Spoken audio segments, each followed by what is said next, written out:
બિલ્વપત્રોથી પૂજા કરે છે તેને શાંતિ, સંપત્તિ અને સંતાન ત્રિવસ્તુની પ્રાપ્તિ થાય છે. લક્ષ્મણ સ્તન ઉત્પન્નશ્ય, લક્ષ્મીના દ્વારા પ્રગટ થયેલો આ બિલ્વ વૃક્ષ છે. લક્ષ્મીએ શિવની સાધના કરી છે એ પણ યાદ રાખજો. આ લક્ષ્મીને મહાલક્ષ્મીનું બિરુદ ક્યારે મળ્યું?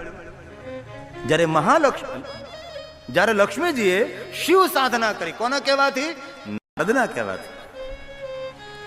ભગવાન શિવની કઠિન સાધના કરી લક્ષ્મી દેવીએ, વિષ્ણુ પત્ની લક્ષ્મીએ શિવનું દર્શન કરવા માટે પોતાનો સ્તન કાપી શંકર ભગવાનને અર્પણ કરે છે. ભગવાન શંકર પ્રગટ થાય, તેમની સાથે વૃક્ષ પ્રગટ થાય છે.